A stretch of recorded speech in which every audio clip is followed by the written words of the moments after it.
Me acuerdo que cuando yo era pequeño me decía mi abuelo, nene, vete a echar esta carta al correo. Y me pegaba una carrera con la carta que siempre le poníamos 4 o 5 fechas más tarde o 5 meses más tarde, hasta que llegaba en el tren correo madre de Dios. Entonces llegaba a la estación y le decía al jefe de estación, que vengo a traer esta carta de parte de mi abuelo para que la echen al correo. Y decía, uy, si se ha ido ya el correo, tienes que esperar al otro. ¿Y cuándo viene el otro? Le decía, pues dentro de una semana. Me cago en 10. Entonces tenía que ir a llevar la carta yo en propia mano. Ahora ya nada de eso de trenes de correos ni nada. Ahora las cartas, hay autopistas, llegan rápido, se acabó el tren correo ya. Se acabó, como todo, ¿no? Como todas las cosas viejas y antiguas, se acaban.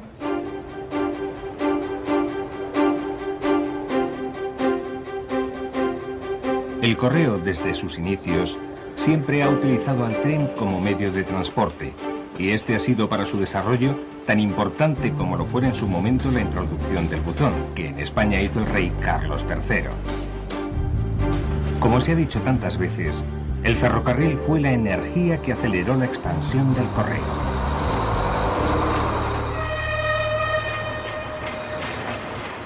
Pero mucho ha variado el camino que a través de las vías conduce las cartas a sus destinos.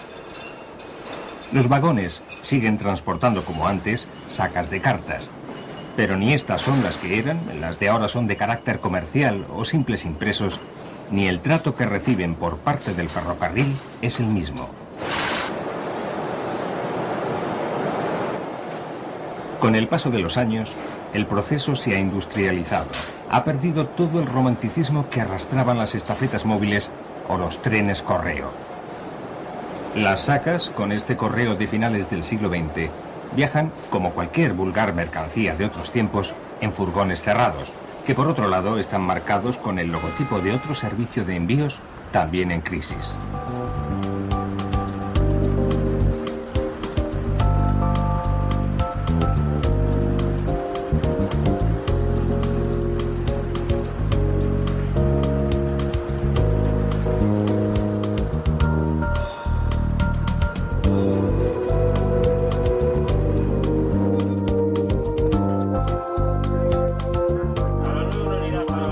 El mundo ferroviario es un mundo de comunicaciones. De él se sirvió el correo. Gracias a él se desarrollaron el telégrafo y el teléfono.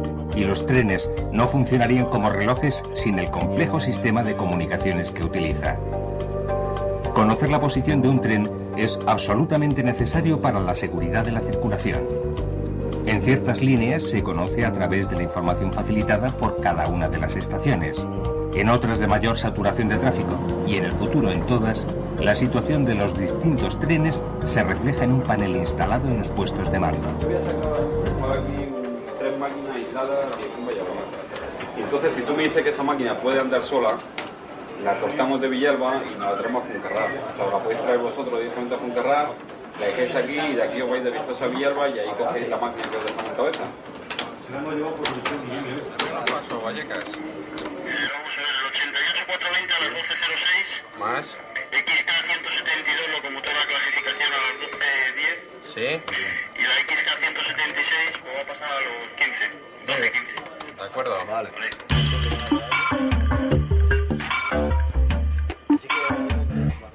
Con esta información, el operador de circulación acciona directamente las señales y las agujas de una amplia zona ferroviaria que llega a cubrir cientos de kilómetros. Estas sofisticadas instalaciones son el CTC, Control de Tráfico Centralizado.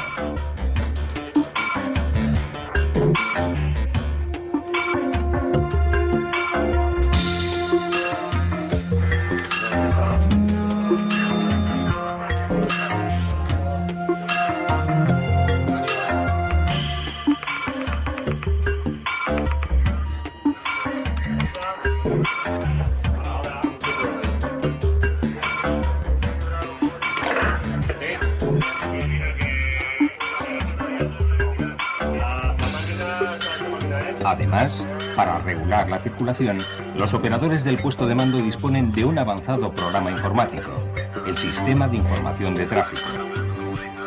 El SITRA genera unos gráficos de la situación del tráfico ferroviario en tiempo real, trabajo que antes se realizaba de forma totalmente manual. Para la seguridad y la regularidad de la circulación es imprescindible saber en cada momento dónde está situado cada circulación, con el fin de poder apartarlos, dar pasos, luces, distancias. Sabemos dónde están las circulaciones a través de las estaciones que nos van dando los pasos de los trenes, y aquí en el gráfico vamos apuntando las horas que nos van dando las estaciones correspondientes.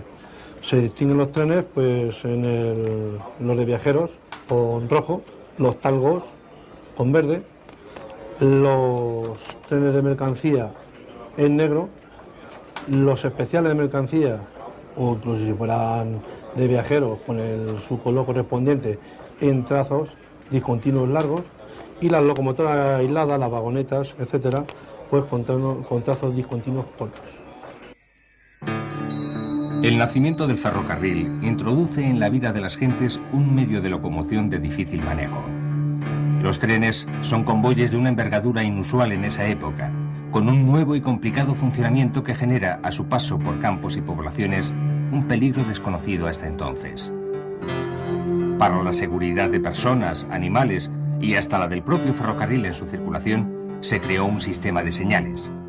La primera, el brazo del hombre, que indicaba parada en posición horizontal y permitía el paso cuando estaba en alto, pero en poco tiempo se sustituyó por un brazo de madera, una paleta mecánica.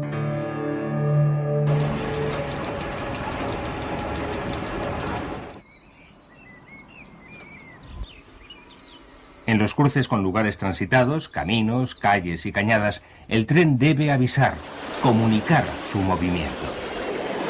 Pasos a nivel donde se situaban empleados que avisaban del paso del convoy, haciendo oscilar banderas en el día y faroles por la noche. Mientras, los maquinistas tocaban el silbato, tal como siguen haciendo hoy día.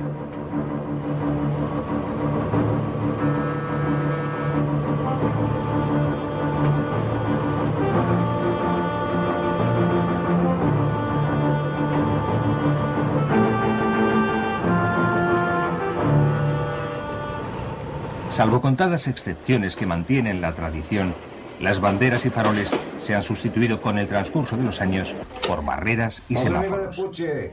El regional por Huarca, conforme. Gracias.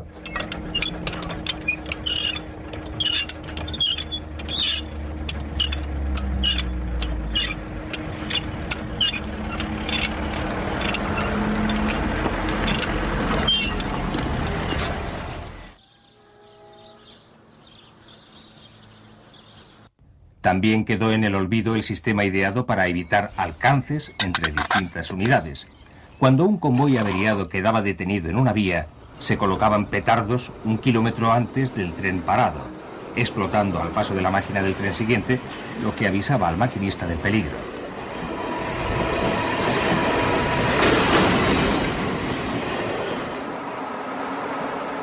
Para aumentar la seguridad, el número de señales fue creciendo a lo largo de los trazados ferroviarios. Muchos que son ahora de doble vía lo fueron en su origen de vía única, por la que circulaban trenes en sentidos opuestos.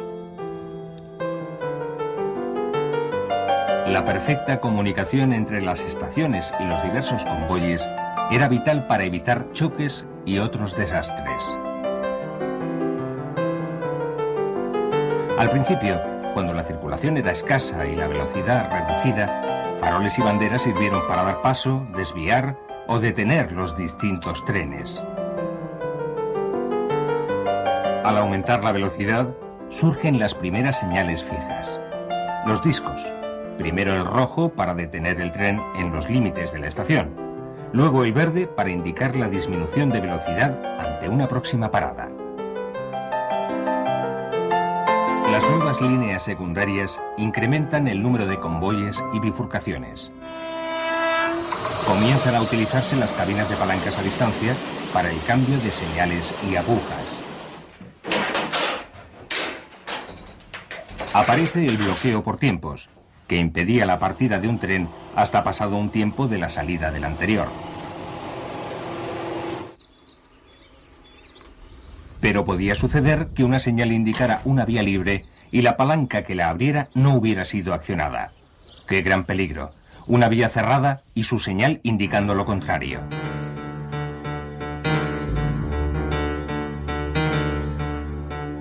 Para impedirlo, surgen los enclavamientos. Son sistemas que evitan maniobras incompatibles entre vías y señales en ese mare magnum de palancas en el que se han convertido los cambios de agujas. Los enclavamientos mecánicos se sustituyeron por otros electromecánicos de más fácil manejo y en la actualidad por electrónicos de avanzada tecnología. Dime. José, ahí te ficho de Castelló a la primera. Muy bien, vale. Venga, vale. Pero la complejidad de los sistemas de seguridad en el ferrocarril no es exclusiva de estos tiempos. En la última década del siglo XIX se instaló en las vías españolas un sistema de enclavamientos tan sofisticado y perfecto que aún causa sorpresa. Ni mecánicos ni eléctricos.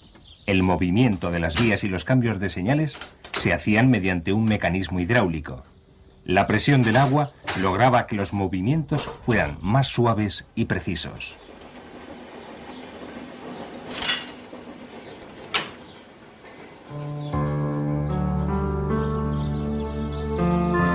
El costoso mantenimiento de kilómetros de finas conducciones de agua hizo que su uso se fuera sustituyendo sistemáticamente por los electromecánicos. Desapareció de las primeras estaciones que lo utilizaron: Atocha, Alcázar y Sevilla. Estos de Algodor son un recuerdo a punto del olvido. Me acuerdo que cuando yo era pequeño, pequeño, no tan pequeño, así, nos íbamos todos los chavales del pueblo a poner la oreja en la vía del tren para ver si venía o no, y sabíamos si venía un mercancías o un expreso de esos que llamaban, ¿no? Y que tenía nombre de café, express, me acuerdo yo. Y entonces íbamos a la vía, poníamos la oreja y decíamos, que viene un tren. Y lo mismo tenía que hacer el maquinista. El maquinista tenía que bajarse, poner la oreja en la vía y decir, oye, le decía al fogonero, mira, escucha a ver si viene otro tren. Y decía, no viene, podemos seguir. Y seguían. Ahora ya nada, ahora ya tienen medios de comunicación.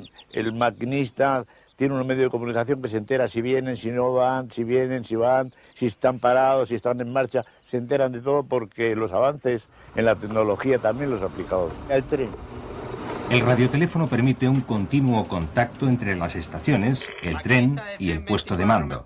Pero para llegar a esta perfecta comunicación, el camino ha sido largo. Vamos a ver, va a efectuar una limitación de velocidad a 60 km/h entre Villasequilla y Castillejo. Del kilómetro 70 más 615 al 70 más 300. 70, 615. Sí, al 70 más 300. Vale. Vía impar. ¿Conforme? Morales. Vale, de acuerdo, conforme. Con el aumento del tráfico, el bloqueo por tiempos resulta ineficaz y se necesita un sistema nuevo. Aparece el bloqueo por distancias. Entre trenes se mantiene una distancia de seguridad, los cantones, en sustitución de las diferencias de tiempo del sistema anterior. Esto es posible gracias a un invento que surge a mediados del siglo XIX y cuyo desarrollo corre paralelo a la vida del ferrocarril: el telégrafo eléctrico. Aun no teniendo la rápida evolución que gracias al ferrocarril tuvo en otros países europeos, uno y otro se apoyaron mutuamente. La comunicación entre estaciones se realiza por medio de este nuevo sistema de transmisión que en poco tiempo crece de forma vertiginosa. En el año 1881, el Estado anexiona a sus propias instalaciones la red telegráfica de las compañías ferroviarias que abre como servicio público. La comunicación telegráfica entre estaciones se perfecciona con la llegada del teléfono. La MZA lo instala en sus líneas en el año 1922 y un año después lo hace su gran competidora, la Compañía de los Ferrocarriles del Norte. Tablada. Tablada. El cruce del 71-28 y 71-27 lo haremos ahí, ¿eh? A su hora. Venga, de acuerdo. Con el teléfono, los bloqueos de distancias son más fáciles. La comunicación es más directa.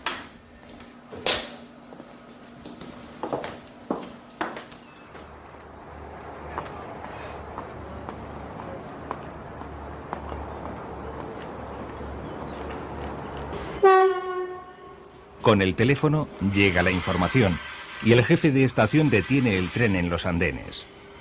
Así, otra formación que tiene la preferencia puede circular sin riesgo por la vía única.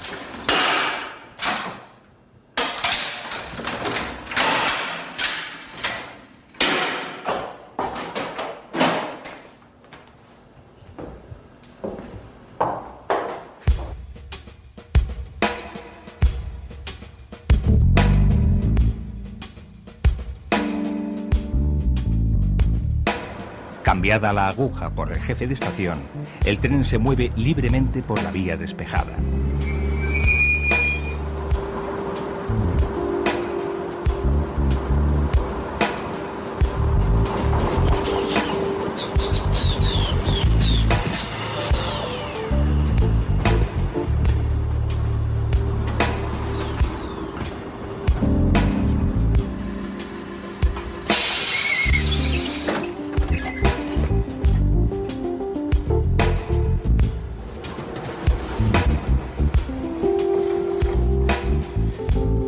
Una vez realizado el cruce, el maquinista del tren detenido recibe la autorización para proseguir su marcha.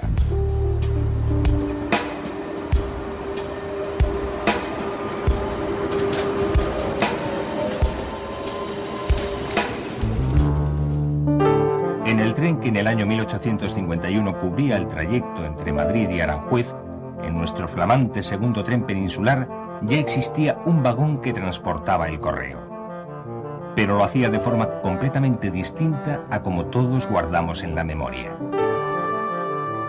El tren transportaba no solo las sacas de cartas, sino también al propio carruaje de las sillas postales que cubría de esta manera parte de su recorrido hacia Andalucía. Pero muchas de estas sillas de posta pronto serían sustituidas por oficinas ambulantes ferroviarias, que en lugar de unas arrobas eran capaces de transportar más de 2 toneladas de cartas por vagón.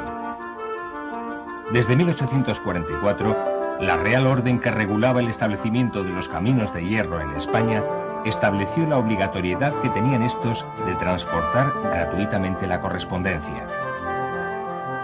Al comienzo, las expediciones ambulantes fueron instaladas en los mismos coches de viajeros, hasta que en 1863 se adquieren los 6 primeros vagones propiamente de correos del modelo belga. 3 años más tarde, fue la empresa MZA la primera en montar vagones de este tipo en nuestro país. En 1868, todas las líneas de ferrocarril están transitadas por alguna de estas oficinas ambulantes de correos, con lo que el servicio ha mejorado en rapidez, seguridad, regularidad y sobre todo en una disminución del costo por unidad postal enviada. El volumen de correo se triplica gracias al ferrocarril, que se convierte en la arteria fundamental para el transporte postal en la península. En el tren se trabajaba por zonas, entonces cuando llegaba el tren, las sacas de La Coruña, Lugo y eso, no pasaban por la central de Madrid, se metían en los trenes que salían hacia La Coruña y Vigo, y eso tardaba pues día y medio en llegar. A mí me impresionó mucho al principio ver la cantidad de cartas que se echaban en San Fernando, que era un sitio que porque había muchos soldados haciendo la mili, pues salían todas las noches a la hora del express, ya hasta cola. Eso, claro, era 1 minuto y medio lo que tardaba el tren en arrancar, y tenían que echar la carta para la novia, para la familia. Salías de Cádiz, recogías todas las estaciones grandes, Jerez, San Fernando. Antes se iban echando cartas a los buzones en las estaciones. Entonces, al llegar a Madrid, todo el correo que habíamos recibido durante el camino llegaba trabajado. Vale, abre de ahí. Los empleados de correos realizaban todo tipo de operaciones, desde clasificar la correspondencia a certificar una carta. Un servicio que rodeó la vida de estos funcionarios de un halo de leyenda.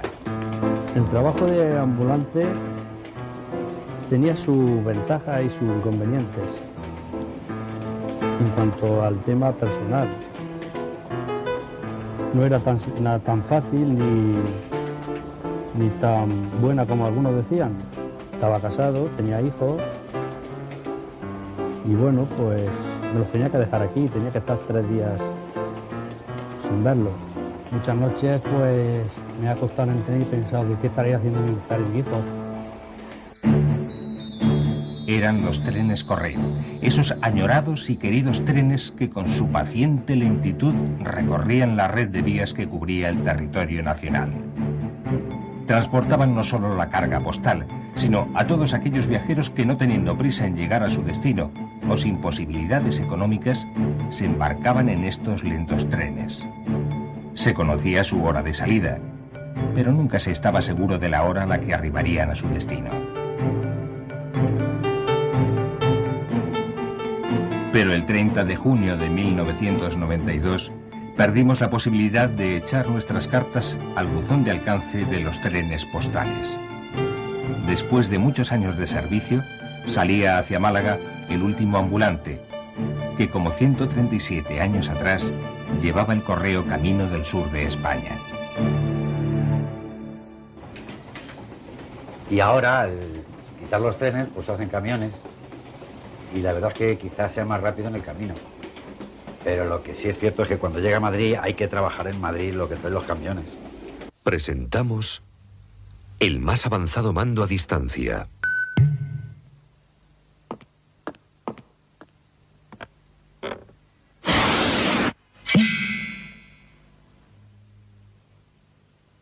Pack Express, de puerta a puerta, para lo que usted mande. Con el correo ordinario transportado en furgones y camiones, las nuevas perspectivas de envíos urgentes a través del ferrocarril también fracasaron. Estrictos criterios de rentabilidad y la dura competencia que el transporte por carretera supone en las comunicaciones terrestres fueron determinantes. Como en los trenes mercantes, en el transporte de pequeños envíos se impone la especialización, y solo de esta manera la rentabilidad está asegurada.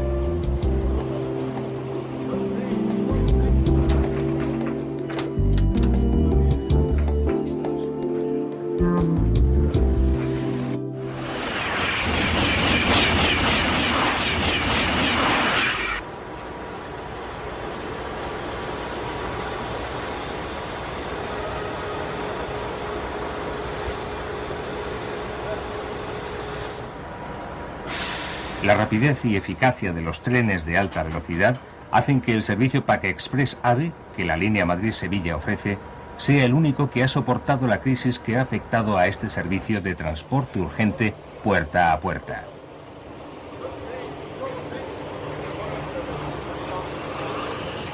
Cada vez más trenes, más itinerarios, más señales que producen un mayor índice de riesgo. El fallo humano, por acumulación, es ahora más probable. Comienza a utilizarse la repetición de señales. Se instala en las máquinas un dispositivo acústico que suena si la máquina sobrepasa una velocidad señalizada.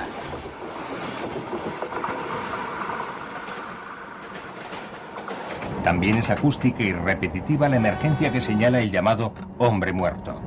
El sistema de hombre muerto es una vigilancia, desde el vehículo al maquinista. Esto lo llevan todos los trenes actualmente y no es nada más que un sistema de seguridad para evitar que te duermas o que te distraigas. El accionamiento del sistema es con este sensor que hay en el regulador, unos pedales y unos pulsadores, y si yo, por ejemplo, dejo de presenciar la cabina durante más de 3 segundos, suena esta bocina y se produciría el enfrenamiento automático del tren. Si 50 segundos después tampoco accionara el sistema, sucedería exactamente la misma emergencia. El nivel más elevado de seguridad lo tiene, por supuesto, el equipamiento de los AVE de la línea Madrid-Sevilla. Añade al sistema ASFA y al hombre muerto la utilización de enclavamientos informatizados y el sistema LZB, la más alta tecnología instalada en España en el campo ferroviario. Es un sistema de señalización en cabina. El puesto de mando, la central LZB, conoce los datos fijos de la línea porque sabe el trazado y las velocidades máximas en cada sitio y sabe cómo están las señales, los cambios, la ocupación de vías. Con todo eso, elabora un mensaje de respuesta que es esto, es la velocidad máxima en cada sitio y la distancia que hay hasta el siguiente cambio de velocidad.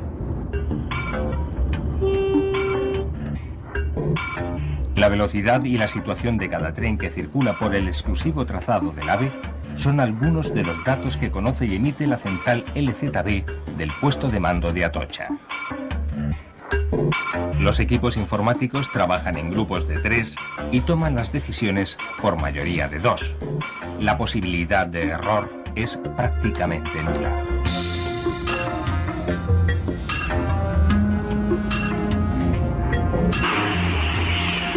A este sistema, base del CAT, conducción asistida de trenes, se suman los enclavamientos electrónicos extendidos a lo largo de la línea. Permiten dirigir la conducción automática desde el puesto de mando.